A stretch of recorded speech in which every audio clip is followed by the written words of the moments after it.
Good evening. Thank you all for joining us to the 2022 Fargo Public Schools State of the Schools Address and Public Focus Group. Our annual State of the Schools Address is a great opportunity for us to engage community members, parents, students, and staff, and celebrate many things that are happening in Fargo Public Schools and share some information about our district. The most important thing that we get to celebrate is our students. And we're going to start tonight by celebrating our students by watching a performance by Davies 2 O'Clock Jazz Band performing Cannonball Run by Gordon Goodwin. Please enjoy.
Can we give another round of applause for the Davies Jazz Band?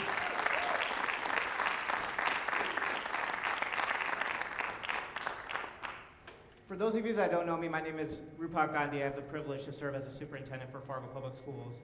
We are extremely fortunate in Fargo Public Schools to serve such a dedicated community with dedicated staff that are really here to focus on improving outcomes for all of our students. Some of our staff are just incredible. Some of them go above and beyond every single day, and we have many staff that have helped plan this beautiful event today as well. So I do want to extend my gratitude, first and foremost, to South High School, all of their staff and their administration for being to host us tonight, along with Fargo Public Schools District Office Communications team for putting together this event, and all other staff members that have been instrumental in making sure that we can continue with our State of the Schools address and public focus group. So if we can give them a round of applause, I would really appreciate it.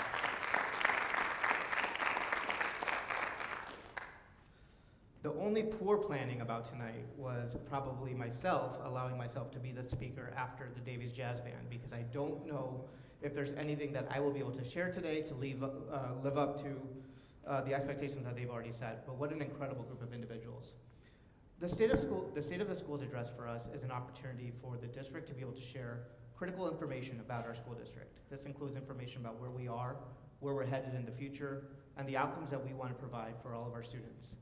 The public focus group component of tonight's event allows us to engage with all of our community members, whether it be students, staff, community partners, and or other stakeholders, to make sure that we all can work together to improve outcomes for our community, improve outcomes for our students, and make sure that we're providing an opportunity for all students to achieve an excellent education. All of this happens with a group of individuals that govern our organization. That is our board members. The board members for Fargo Public Schools go above and beyond every single day to be able to provide leadership to administration, to the staff and the students of our school district. As most of you know, they work through very trying times with a lot of scrutiny. I would like to start this evening by just giving a round of applause to the Board of Education in Fargo Public Schools.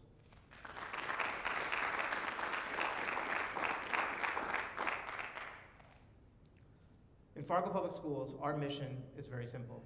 It's to achieve excellence by educating and empowering all students to succeed.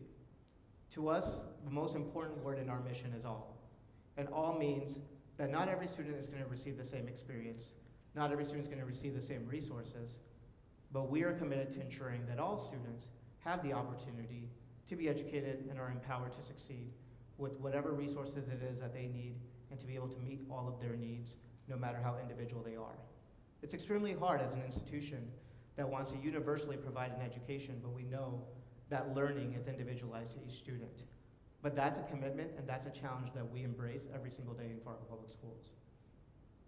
We do that by focusing on our 7 critical strategic initiatives.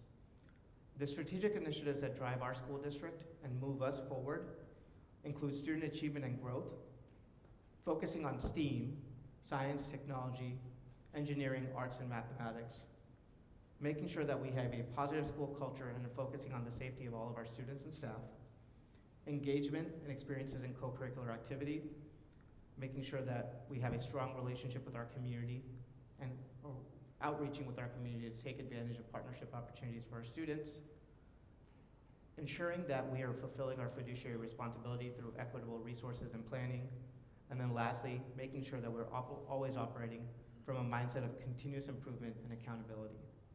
That's going to be also focused a major portion of our conversations today. These 7 strategic initiatives were derived through a 54-person task force and several different opportunities for community engagement in 2014. Our commitment to our strategic initiative is so grand that our board has adopted in policy and aligned all of the reports that the Board of Education monitors the school district on to the 7 strategic initiatives within our district. So that's going to be a big portion of our conversation today, and a lot of the information we'll share with you falls under those initiatives. In Fargo Public Schools, we serve just north of 11,300 students at 23 facilities. These 23 facilities include 16 elementary schools, 3 middle schools, 3 comprehensive high schools, and 1 alternative high school. Our enrollment as of the first day for this school year was at 11,278 students. You can see the breakdown by grade span as well, and then we also included a caveat just for your review that there are some implications with COVID-19, as we, over the last couple of years, have seen a lower amount of students enrolling in kindergarten, given the opportunity that they could start in first grade because of just different impacts of COVID-19. A breakdown of our student demographics will show that we have about an 8% gifted and talented student population. That number has deviated and declined over the last couple of years. Part of that is just because of the identification process and some of the things that we are and are not able to provide while dealing with mitigation strategies within our schools. About 14% of our students receive special education services. 8% of our students are English language learners. 28% of our students are on free and reduced lunch. And we have 93 different languages spoken in our school district.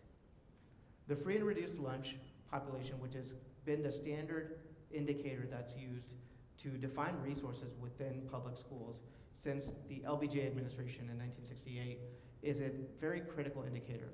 However, we also strongly feel that based on the data that we are aware of within our school and our community, and also based on past precedents, that number is a little bit slightly underreported.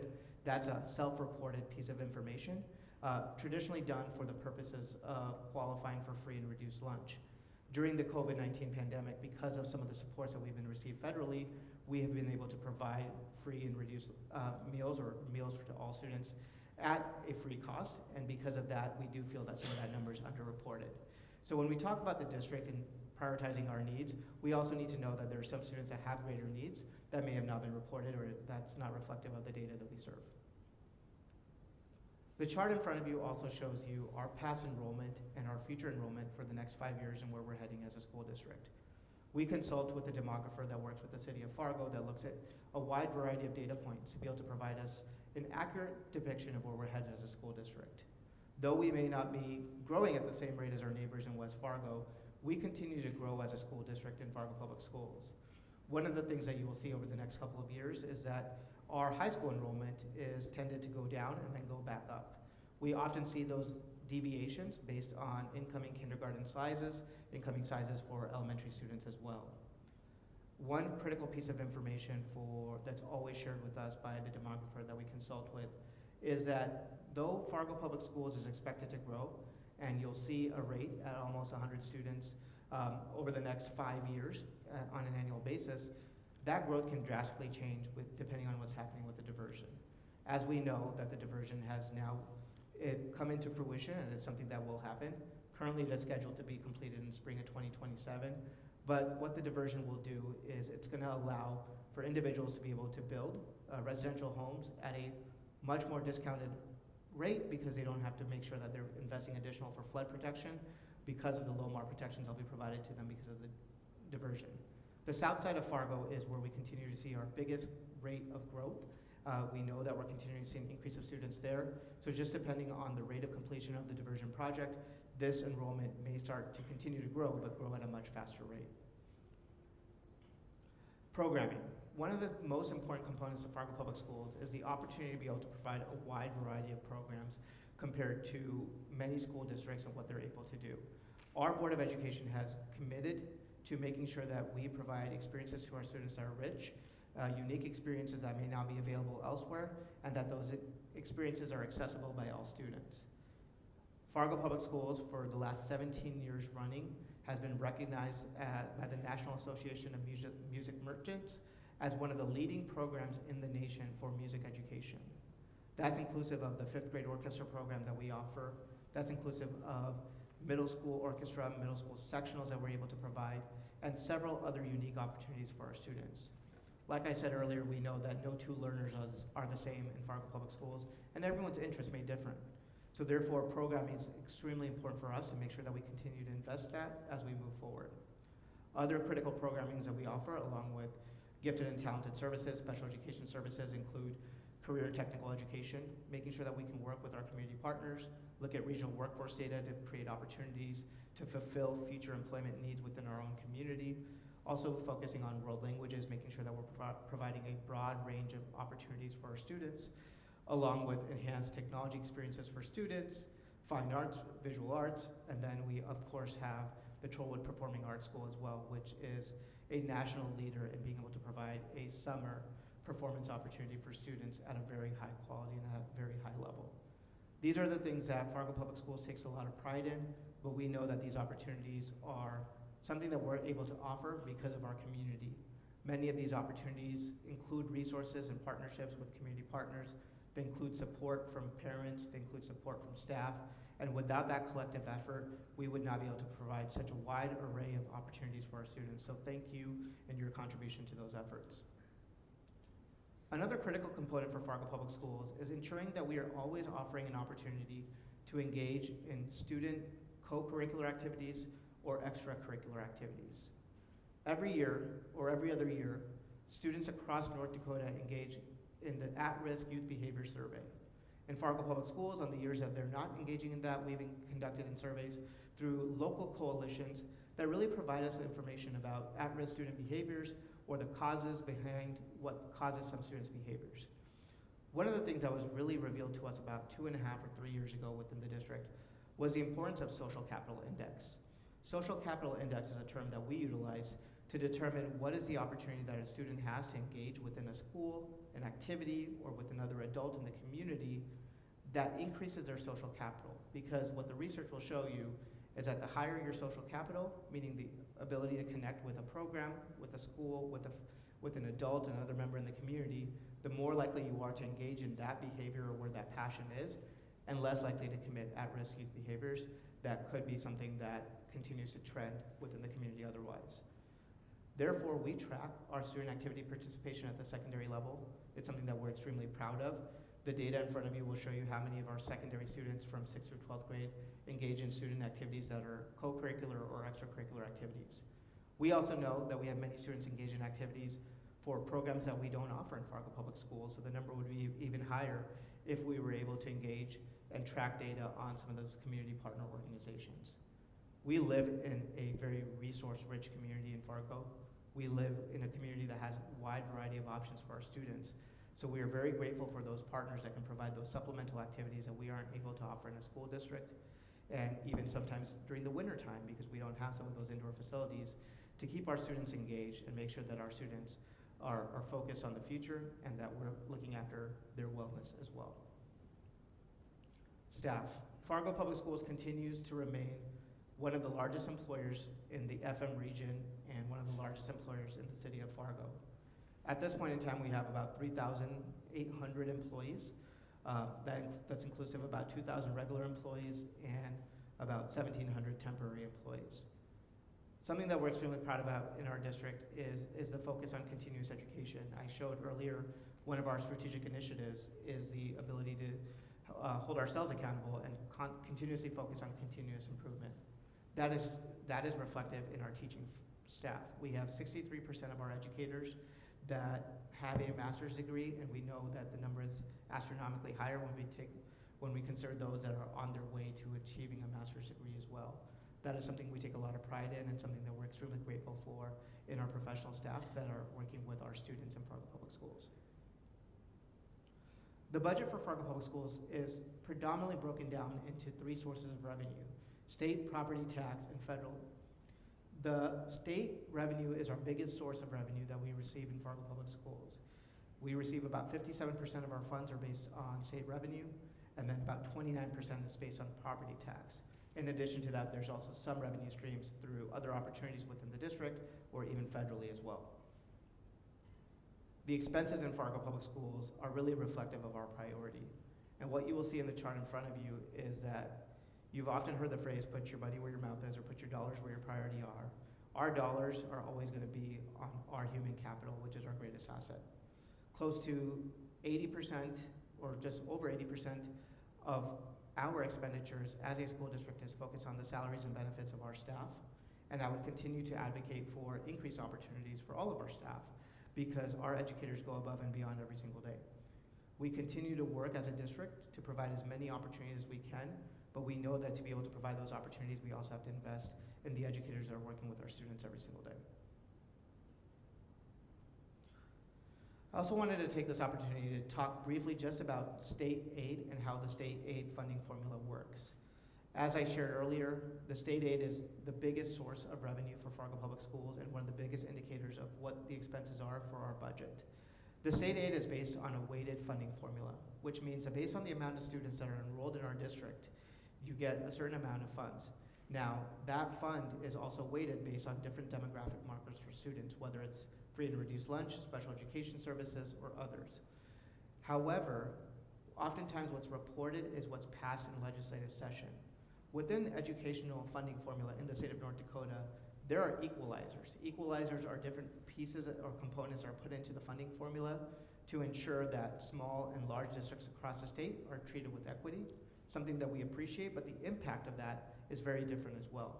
So during the last legislative session, though, it would have been reflected that what the states provide school districts are just north of $10,000 per student.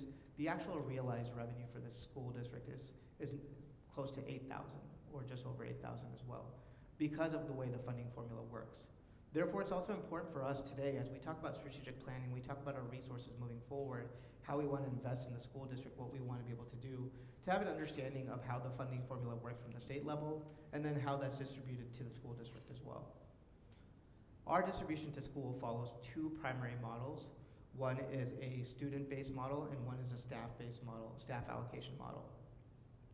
What that means is that schools, specifically within the Fargo public school system, receive a set of funds based on the amount of staff that they have, and then they also allow, and it also takes a look at the student enrollment patterns in each school to determine the staffing patterns that we utilize. So we know that it's not just a blanket statement for every school. The resources aren't the same because communities are different. Enrollment sizes are different for schools, and the services that we're able to provide are different. It's important for us to make sure that we're standardized across the district to provide a high quality for education for every student, regardless of the community they live in, regardless of what their zip code is, and make sure that we have that equitable opportunity across the district for all opportunities.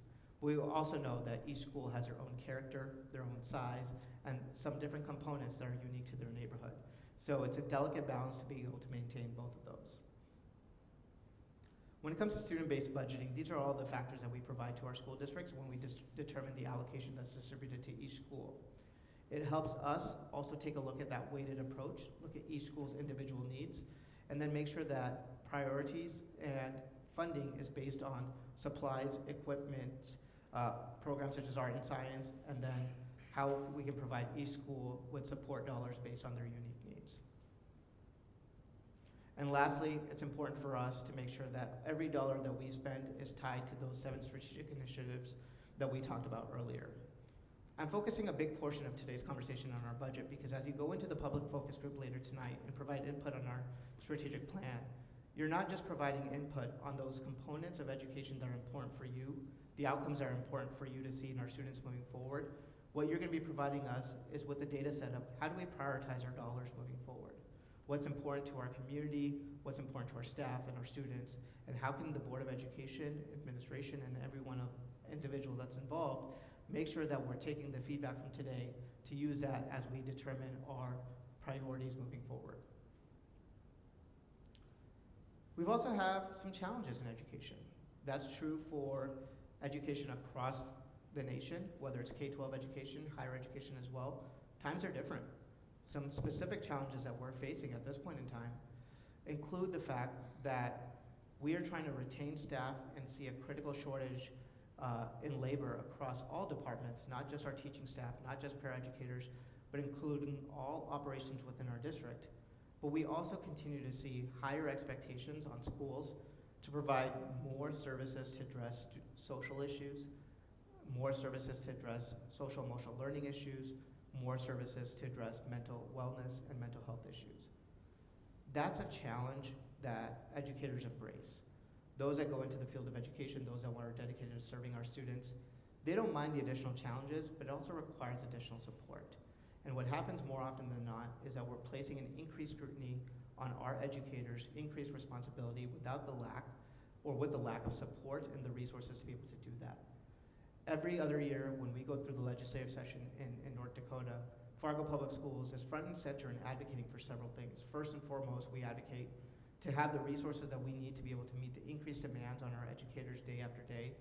Secondly, we advocate for making sure that we're receiving additional funding and resources from the state for several underfunded programs, and some of those programs are our neediest programs, whether it be special education, the services we need to provide for our English language learners, or making sure that we're addressing the needs of other students in areas such as mental health or social emotional learning as well. I briefly talked about this before, but long-term planning and sustainability is also important for us as a district. Fargo is a very linear city, and as a linear city with 23 facilities, we're going to continue to grow on the south side of town at a rate that's significantly faster than the rest of town. That puts us in a very precarious situation because we are always going to be balancing when do we build a facility for student needs on the south side of town, knowing that the city of Fargo will continue to grow further south. So essentially, one of the challenges that we have as a school district is long-term planning, knowing that a statement that I've shared with our Board of Education is, unfortunately, no matter when we build a school in South Fargo, 15, 20 years from now, it's going to be too far north. And part of that issue is because we are competing against when city infrastructure will allow us to build, but also growing growth and demand that's going to continue to go in just one direction at a faster rate than the rest of the city. Labor shortage is a significant concern across all industries right now, including Fargo Public Schools. For us, this challenge is significant, specifically as it relates to the classroom, especially with with substitute teachers. As we deal with more individuals that may be exposed to COVID-19 or more need for leave for whatever reason, we are seeing a higher amount of sub shortages in our school and in our region. This includes our neighboring districts and all of their schools that surround us as well, and it's really a national trend. For a wide variety of reasons, there's less substitute teachers available, so it's something that we're going to continue to work as a district. That work looks at looking at the compensation for substitute teachers, looking at opportunities to provide other individuals to provide coverage for classes. But that's also a strain, because currently the only workforce that we have within our district, and this is true for every industry that's struggling with labor shortages at this point in time, is that your best workforce is the current workforce. And although we're able to provide some sort of compensation for staff to take on subbing responsibilities when there isn't a sub, that pulls them in a different direction. It takes away teachers from their ability to plan, which is a dedicated time that they need to be able to do their function. It takes away administrators from being able to administer the building because they're in classrooms, and it impacts every other staff in between as well. We have several staff that sit in a position where almost on a weekly basis they're unable to do the job that they've been hired to do because subbing to cover classrooms is a priority. So as we talk about the future in Fargo Public Schools, that's one of the most important challenges that we're going to have to figure out as well, which is how do we create a long-term sustainable structure that can also meet the needs of our staff without pulling them in a different direction and allowing individuals and having the right labor force to be able to meet all the needs of all of our students. Lastly, I think as we all know, over the last couple of years, for a wide variety of reasons, there's been increased scrutiny on public education. Scrutiny, feedback, discussion is something that public educators always value. One of the first speeches I gave to our staff when I started in Fargo Public Schools, the theme of that was it takes a village. We fundamentally believe that. We do know that it takes a village. However, it's also a different level of scrutiny this year because it comes with sometimes the perception of ill intent, sometimes that perception of politicization, or just different pieces of information without being asked to understand or without that initial dialogue. I moved to the city of Fargo 4 years ago. When I moved, my mother-in-law gave me this book, How Fargo of You. It's a fantastic book that I read that really depicted the city of Fargo from the lens of someone else that would also move to our community. There's one chapter that was distinctly unique about Fargo, and I remember because I am a political science major and government is something that was of interest to me all throughout college and high school. And that chapter really focused on using an example of when this individual, when the author moved to the city of Fargo, they were listening to a radio discussion that was a heated political discussion about the issue. And the chapter started with, I knew that there was two sides, two individuals representing two different political parties. I was, however, unable to identify who was what because they were both just making strong arguments and they were so respectful of one another that it was just really an entertaining thing to listen to. That used to be the case for public education, and we get that. We get that. We have a huge impact on families, on students, on what happens in our schools because we have the ability and the privilege to work with children for a significant portion of their life and throughout their childhood, throughout their K-12 years. However, I also want to just continue to emphasize that our educators are here to teach. They're here to grow independent learners. They're here to work with all students. We don't come with a political agenda. We don't come with a specific purpose. But we all have our own beliefs. It would be unreasonable to say that every individual doesn't have their own beliefs or their personal feelings. Just because you have your personal feelings about issues and your personal beliefs, that doesn't mean that your primary focus in your job is to impose that on someone else, or that that's going to dictate every decision that you make. That's a challenge that we face. And that scrutiny, that conversation in our community is not just unique to education, it's unique to all decisions being made right now. Part of that is because of another challenge that we're seeing, which is also an opportunity for us in education. But that's the availability of on-demand information. The way we teach, how students learn, has changed than maybe when all of us were in schools. We continue to have to learn and adapt to a changing society to be able to teach students. Bill Daggett is a leading educator in public education, K-12 public education, focused around the thought of innovation and how we teach.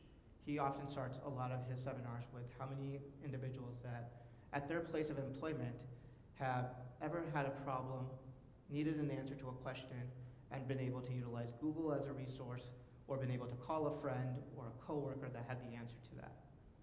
Most people in the audience would often raise their hand when he asked that question. The second question he often asks immediately after is, in that case, why are we still assessing students, saying that they can't use the resources available to them to show mastery of an objective that they've learned? Great question. There's sometimes where that's appropriate, the way that you demonstrate the mastery, whether it's an assessment without additional resources or not. But it also shines insight and shines light onto the way that education needs to shift. How do we continue to provide an education and grow learners, knowing that we have an on-demand culture where information is available or is demanded instantaneously? And that's going to be both a challenge as we move forward in our school district, but also an opportunity that we embrace, because it allows us to make sure that we are able to continue to grow to meet the needs of all of our future learners. What we do in Fargo Public Schools on an annual basis and the priorities that we determine are guided by our operational plan. The operational plan for the 2021-2022 school year is focused on 4 main components. Those themes are social emotional learning, renewing our strategic plan, which is one step of why we are here today, monitoring our ESSER programming. ESSER is the federal relief funds that have been provided to the school district. Fargo Public Schools, on a normal basis, has an operating budget of about $190 million. We have been awarded from the federally, in response to the COVID-19 pandemic, almost 1/3 of those dollars. We've been given about $44 million to be able to utilize.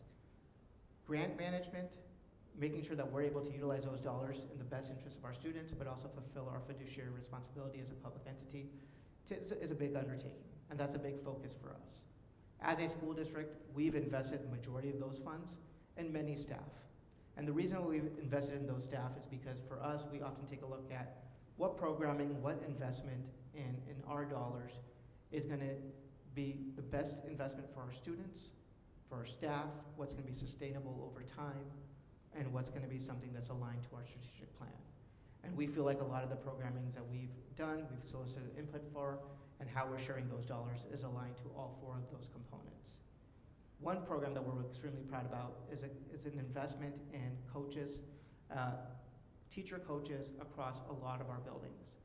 What these coaches are able to do is 2 things. One is serve as interventionists for some of our students that have learning loss, or some of our students that don't come in at the same levels as they did prior because of the different impacts of COVID-19 over the last couple of years. But the second portion and part of the responsibility is to coach and grow and develop our teachers. That's because we know that when the funds reach out, or the funds leave in about 3 years and we don't have that opportunity anymore, at least we have made an investment into the long-term planning of our current staff that are going to stay with us in Fargo Public Schools. So that's a huge component of our operational plan this year, being able to manage and identify the use of those ESSER funds as well. Lastly, it's a conversation around virtual instruction.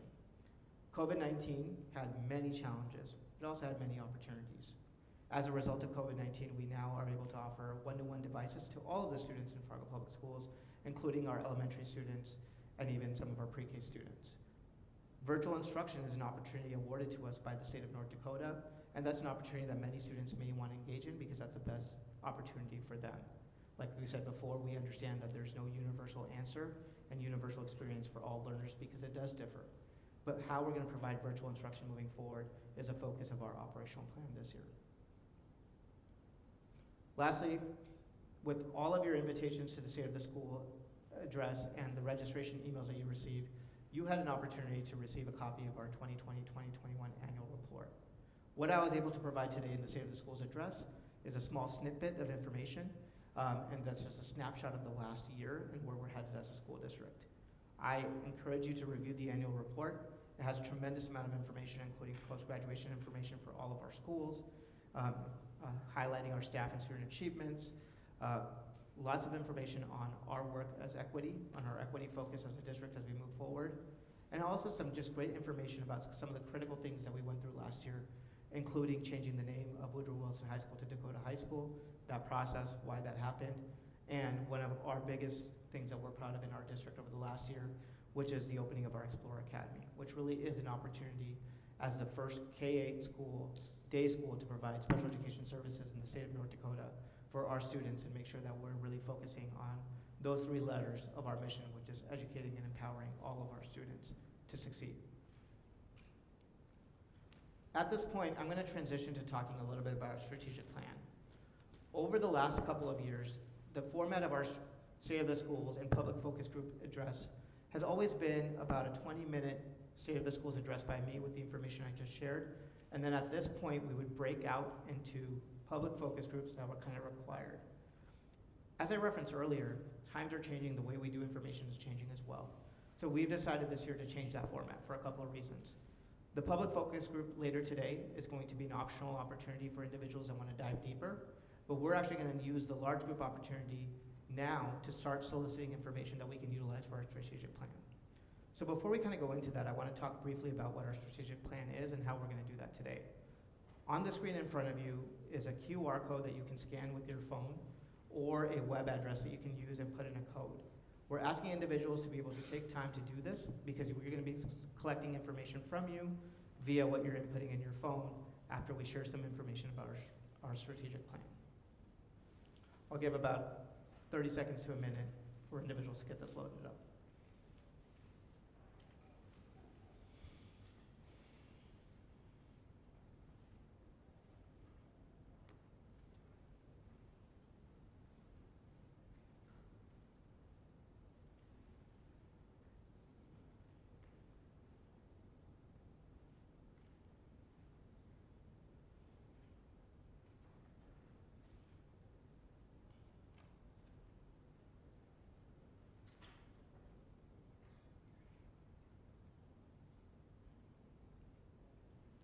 As we transition to the conversation around the strategic plan, one thing I can assure you that's probably a positive is that you're not only going to hear from me.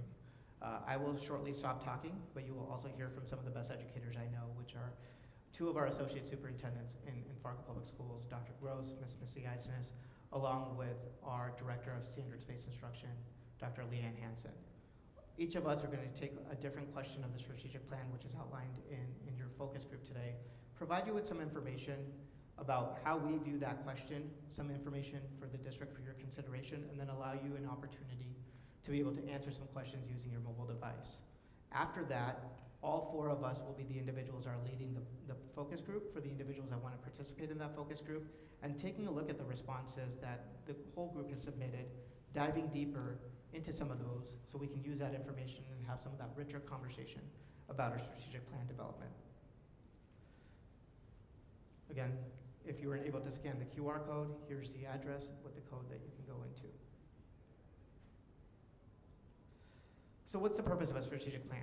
A strategic plan, especially in education, is a research-based strategy to create a long-term plan for a district. It really is a vision, and it's a vision that allows us to create long and short-term operational plans that helps us prioritize what our needs are and what our patrons seek to be the outcomes for all the students when they leave our school system after 12th grade. That's the goal of the strategic plan. In Fargo Public Schools, our strategic plan is the driving factor behind how we do systemic long-range planning. We have a strategic plan that is what we essentially call a 5 or 6 year plan. Based off of that, we create long-range plans that might be 3 to 4 year plans of how we want to implement different components of the plan. And based off of those, every year we derive our operational plan, which is our annual scope of work that we do. The last time the Fargo Public Schools strategic plan was fully developed or comprehensively renewed was in 2014-2015. It went through a significant process, and that's one of the things that we're going to look to do this year as well. And then it was represented and approved to the Board of Education. Though we have the opportunity to reauthorize our strategic plan on an annual basis because it is a living document, oftentimes that reauthorization includes minor edits or tweaks because we don't want to significantly change major components knowing that we've gone through multiple steps to get community input. However, now is the time to do that comprehensive renewal and to go through the effort of making sure that we have all of our stakeholders' eyes on it and their input about why we move in the direction we are in the future. So why now? Because we've learned a lot over the last couple of years, and it is time. First and foremost, many components of what was developed in 2014, 2015 have changed. We're going to talk about that briefly, about different things have changed. We've also learned a lot in terms of the last couple of years because of the transition of education in response to COVID-19. The thought of virtual instruction or using different modalities to be able to provide academic content for the majority of the students in a systemic way was not a thought at all in 2014. Whether it's good or bad, it is an opportunity now. When this strategic plan was derived, we had a glass paper project and an initiative to focus on making sure that we can use technology as a resource for our students, but that focus was on our secondary students. Now we have this ability for all of our elementary students as well, and you couple that with a more on-demand culture and the ability for most of our young children, including our elementary students, to know more about technology and use it in a greater way than what we can do as adults. It's an opportunity that we need to capitalize on as a district. So it's really focusing on those things and taking advantage of where we are at this point in time to reset our goals as we move forward in Fargo Public Schools. So the first question is really focused on your app. What are things that have changed in Fargo Public Schools since the last strategic plan that we should be focusing on? I've talked about the availability of technology. I've talked about the need for mental health. What are some things in your role, whether it's as a parent, staff member, a student, or a community member, that you think as we move forward that we should be considering?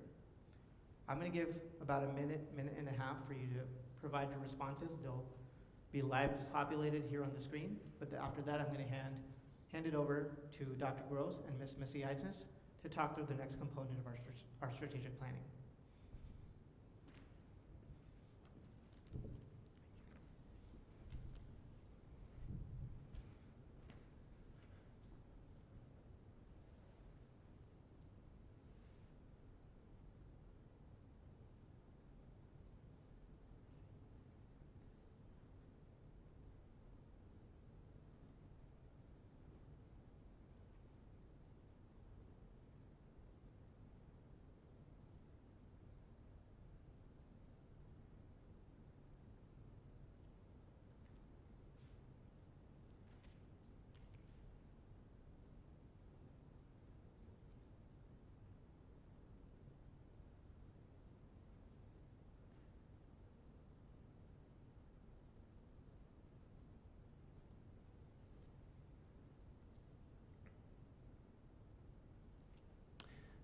Well, good evening. My name is Bob Gross. I'm one of the associate superintendents. I work predominantly with the secondary schools. And please continue to add to this question as I go through my portion of this presentation. I have the opportunity to share a little bit about what is in our current strategic plan when it comes to the mission, vision, values, and strategic plan initiatives. And as we have the opportunity to talk through those today, what I'd like you to do is think about another question, and that question is this: do the mission statement and strategic goals continue to express our vision of schools and the things we need to do to reach that vision? As we take a look at that mission, vision, values, and strategic initiatives. And when I'm done, we'll ask that you go back to your phone and use the same app to answer another question, and it will be that question that's on the screen. What you'll be asked to do is indicate if you either strongly disagree or strongly agree or someplace in between as we go through those. So to start with, we want to take a look at our mission. And the mission statement for any organization is an action statement that declares the purpose for that organization and how they serve their customers. So, what do we do as a Fargo Public School, and what do we want to do to serve our customers, which are our students? Our mission statement is achieving excellence by educating and empowering all students to succeed. The second statement that we'd like you to take a look at would be our vision statement. And actually that is 3 different statements put together. But as we think about what a vision statement is, on the screen it says it's those statements made by the organization, or in this case, the Fargo Public Schools, that articulate what they want and what we hope to achieve. So in the Fargo Public Schools, we say Fargo Public Schools is committed to excellence through a student-centered learning environment supported by positive collaboration with students, staff, parents, school, and community. We go on to say a Fargo Public Schools education will provide students with a broad knowledge base by engaging in standards-based curriculum with co-curricular opportunities. Graduates will possess sound character and the 21st century skills of communication, critical thinking, collaboration, and creativity necessary to participate in an ever-changing and culturally diverse world. And lastly, the last part of our vision statement says, equitable opportunities will ensure a quality educational experience to stimulate and support all students in their intellectual, social, and personal growth. So as you think about those 2 statements and the next few that we look at together, please remember that question, and how do you feel we are at?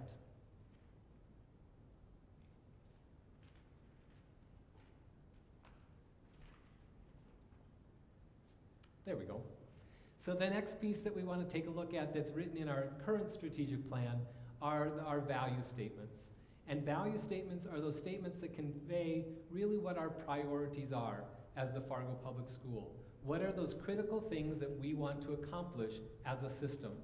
And on the screen you can see that Fargo Public Schools are committed to believing that all students can learn and grow, creating a supportive and positive school climate, ensuring that all students receive effective, rigorous, and relevant instruction from highly qualified teachers, engaging leadership in all student, parent, and community partnerships, and making data-driven decisions for continuous improvement. And then finally, the last piece that's in our current strategic plan that we'd like you to think about are our strategic plan initiatives. Earlier in the presentation, Dr. Gandhi referenced these, but here they are again. And these are the sets of programs that we hope will contribute to achieving those strategic initiatives. And our current plan says the strategic plan is grouped by 7 strategic initiatives which are directly aligned to the results monitored by the Board of Education based on their policies to 1, student achievement and growth, science, technology, engineering, arts, and mathematics, or STEAM education, positive school culture and safety, co-curricular activities, community outreach and communication, equitable resources and planning, and continuous improvement and accountability. So those are the things that were written in our past strategic plan. What we'd like you to do now is think about those statements, and as you come back to your phone with the app, if you would please think about that initial question that I started with. Do the mission statement and strategic plan goals continue to express our vision of schools and the things we need to do to reach that vision? 1, meaning you strongly disagree, and as you progress all the way to 5, that you strongly agree with that statement. As you are entering that data, I would like to hand off to our next presenter, which will be Missy Eisnes, who is our Assistant Superintendent for Elementary Schools.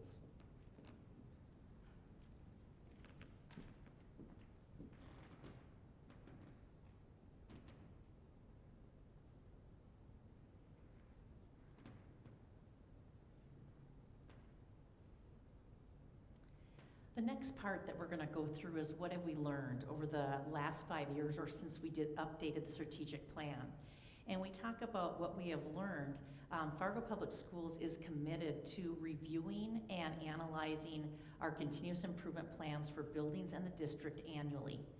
We also use external reviews to help us refine and add to our plan.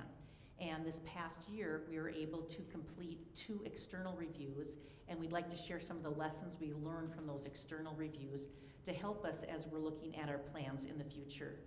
In addition to that, the Department of Education or Instruction for North Dakota has also clarified the expectation for graduates, and it's called Choice Ready.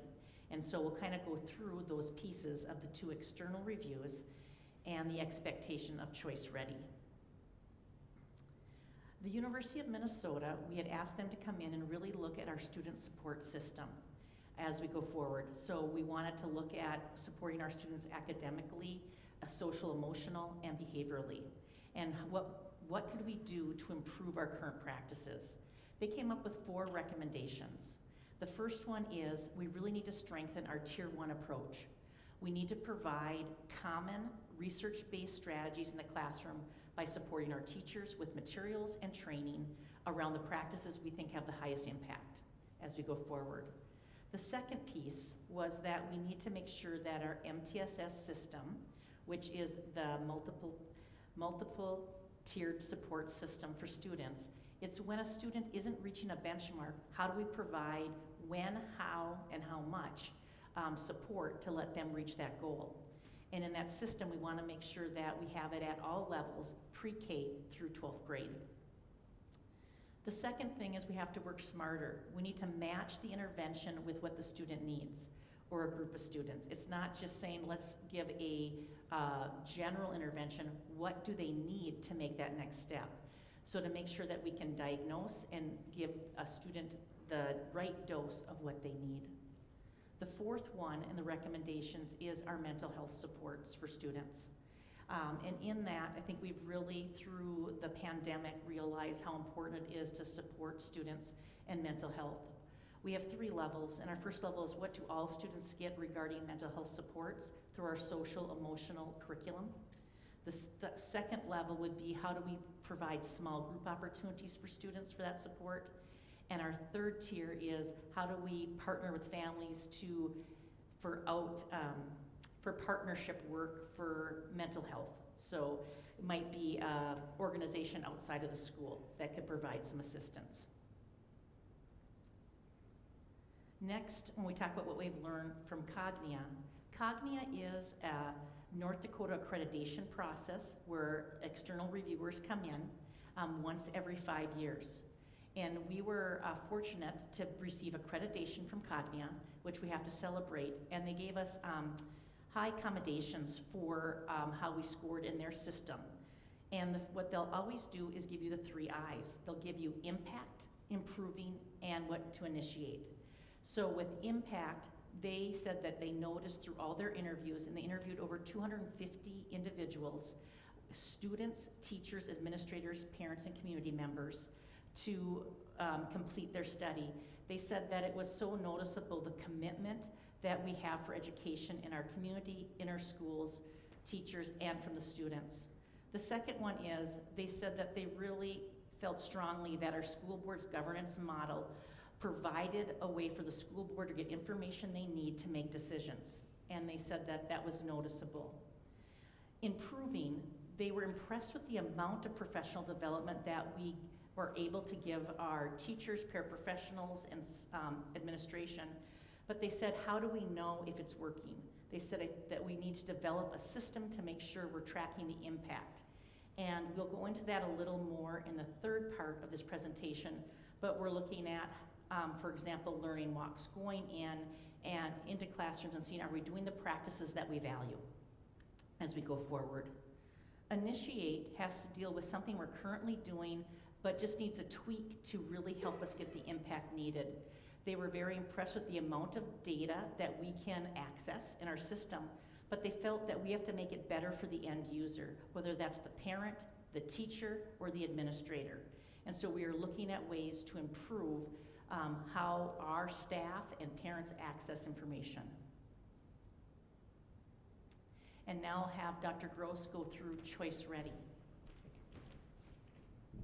So one other thing that we've learned since our last strategic plan was written is in the state of North Dakota, there was a group of parents, teachers, principals, superintendents, community members who came together to really develop what's called the North Dakota Choice Ready Framework.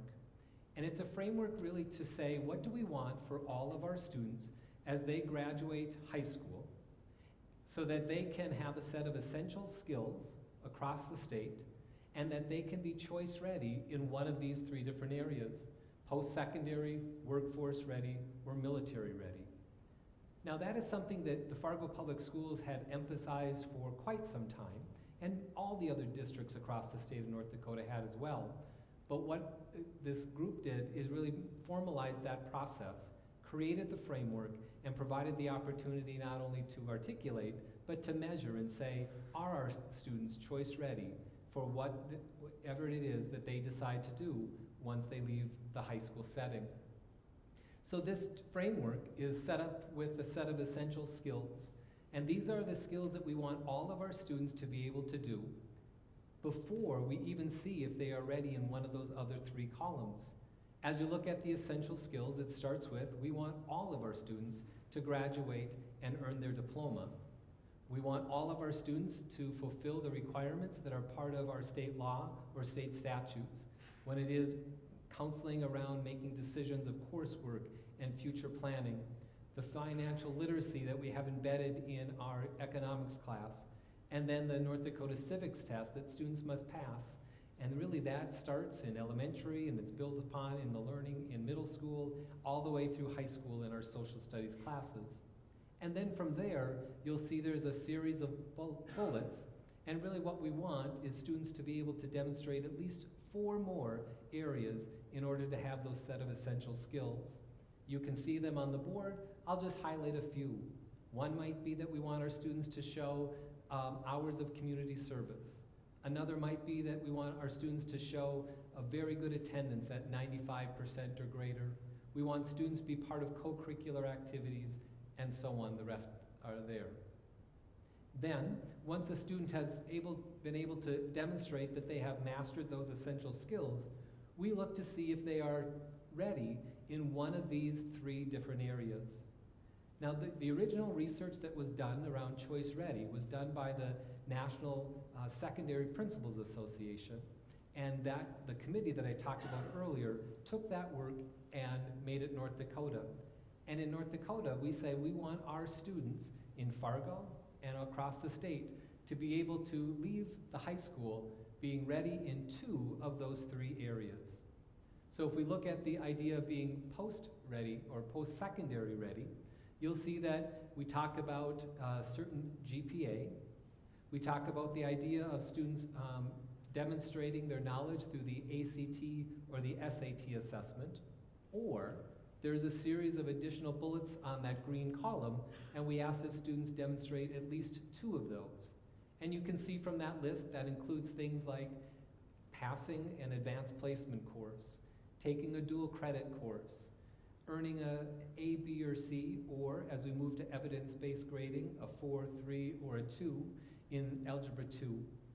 Those are the things that we look for and we measure to indicate if a student is post-secondary ready. When we talk about workforce ready, what we're looking for is at least 2 indicators in that list. And you can see from that list things like being successful or successfully completing 3 career and technical education courses, being again part of a dual credit course, or actually working while I'm in high school and giving credit for that as well.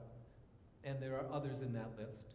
And then finally, when we look at the idea of being military ready, we look at students being able to take the ASVAB assessment, which is the military assessment, and scoring at least a 31 or greater, showing quality citizenship, which according to this template is no suspensions or expulsions, and finally being able to demonstrate that they are physically fit. So those are some of the things that we've learned through the Choice Ready model added to what we've learned from our external reviews. Would you please take a moment, if you haven't already done so, and go to question 3 on your app that says, have we learned anything from our implementation efforts that would require modification to our strategic plan? And as you're taking the time to answer that question, I'd like to welcome to the stage Dr. Leanne Hansen, who is our Director of Standards-Based Instruction. Thanks, Bob.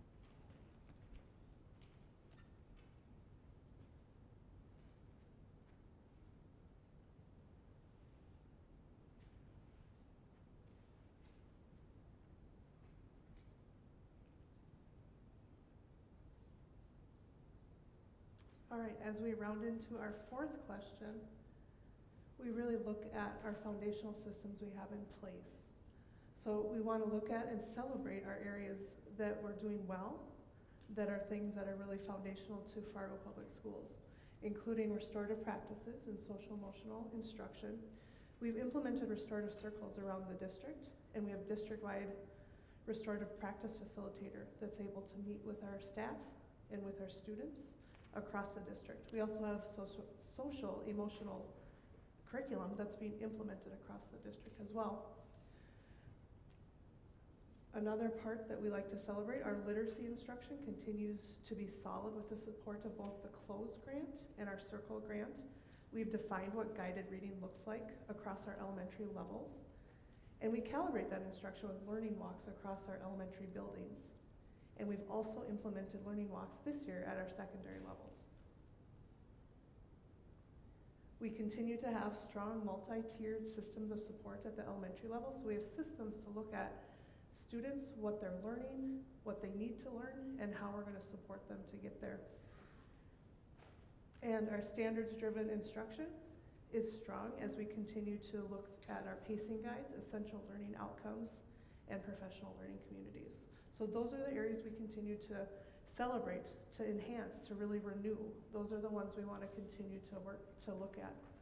And we also, as Dr. Gross stated, with our Choice Ready program, we were able to establish a Choice Ready manager that really helps analyze how students are being prepared and assessed around our Choice Ready skills. And then, what do we want to continue enhancing? So there are areas as we look at the cognia, so external input and internal inputs, what are areas we want to look at with cognia, with the University of Minnesota, and then our internal areas that we have looked at. So as we talk about the concentration of Tier 1 instruction, we want to really continue to look at what is our guaranteed and Bible curriculum, and how are students accessing that curriculum on an equitable basis, which includes continuing our literacy instruction, but what are some areas of growth that we can have with the science of reading, with different specific areas that we can teach kids as they learn to read. We also want to utilize equitable measures of achievement.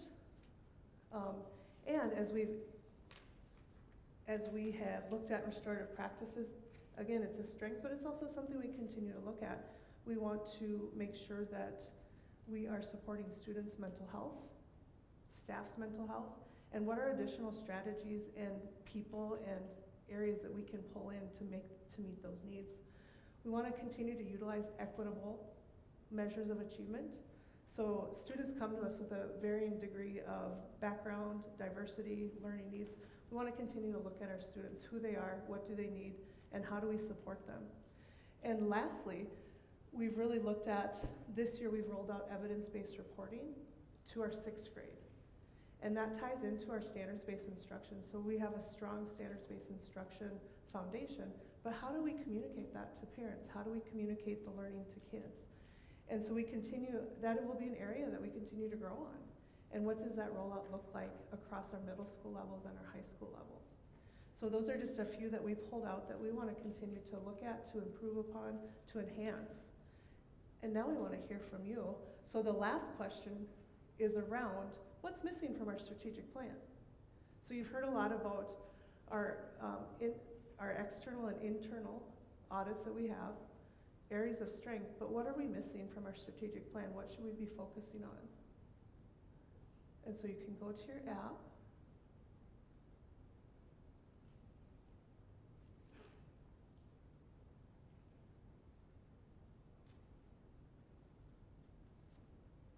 And as you're doing that, we do appreciate you joining us for this portion of the evening. This is our large group presentation, and then I'm going to hand it back off to Dr. Gandhi as we continue on to the second part of our evening.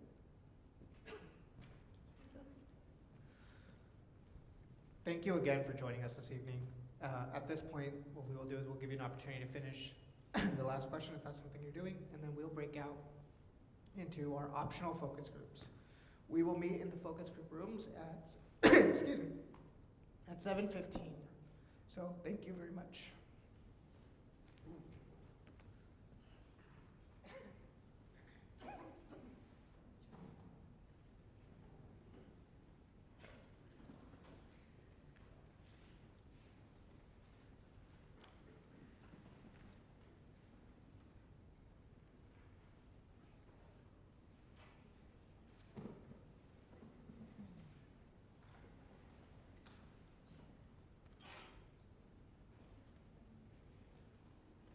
Birds flying high, you know how I feel. Sun in the sky,